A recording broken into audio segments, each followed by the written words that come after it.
Breaking news चिरां जिल्लानि भारत भुटान सिमनायाव गावलायलायनायनि खौरां सौफैदों।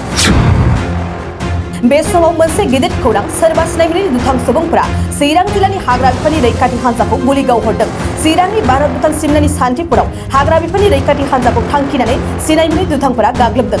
बे समाव थासारिखौ दबथायनो थाखाय हाग्रा बिफाननि रैखाथि हान्जाया गुलि गावगारनांगौ जायो होननानै मोनथिनाय जादों। जाथाय आरो थासारिनि सोमोन्दै खौरां लाहरनायलाय चिरांनि हाग्रा संमन्डलनि बिबानगिरि ब्रह्मानन्द फाटेरि बिथाङा फोरमायनाय बायदिब्ला माखासे दुथां बिफां सिखावफोरखौ गुलि गावनायनि सन्देह खालामदों होननानै मोनथिनो मोननाय जादों।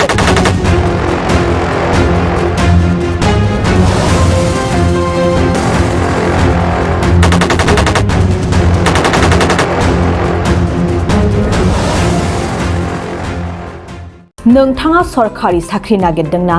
नोंथांनि थाखाय मोनसे गोजोनथाव खौरां। नोंथांनि थाखाय दं एडुकेट पइन्ट, जेराव नोंथाङा सोलोंथाइ लानायनि गेजेरजों सरकारि साख्रिनि गुबुन गुबुन रोखोमनि गोब्राब आनजादफोरखौ उथ्रिसारनो हागोन आरो गावनि आथिङाव गसंथानो हागोन। बे एडुकेट पइन्टआव नोंथांमोना SSC, bank PO, bank clerk, bank SO, UPSC, FSC, defence, railway, state insurance, एएअ, एडिअ एसिस्टेन्टजों लोगोसे स्टेट लेभेल जब आरो माखासे सरकारि साख्रिनि आनजादाव गोनांथि जानाय आयदाफोराव सोलोंथाइ लानो हागोन। मख'नो गोनांदि बे सोलोंसालियाव साख्रिनिल' नङा, बेयाव MBA आरो सैनिक स्कुल बायदियाव एडमिशननि थाखाय एन्ट्रेन्स होनो थाखायबो सोलोंथाइ लानो हागोन। बे सोलोंसालियाव गाहाम थाखो खथानि सुबिदा दं आरो सम मथे नोंथांनि सोलोंथाइखौ बे सोलोंसालियाव होनाय जागोन। बेखौबो मिथिनांगोन दि बे एडुकेट पइन्टआव सोलोंथाइ लानानै बावैसो 2021-22 मायथाइनि एसएससि जिडिनि आनजादाव गासै 11 सा सोलोंसाफोरा उथ्रिसारनो हादों।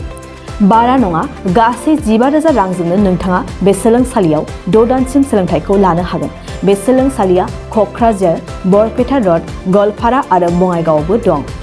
क'क्राझाराव सोलोंथाइ लानो गोसो गुदुं जानाय सुबुंफोरा 700-226-133 9101-536360 700-226-133 9101536360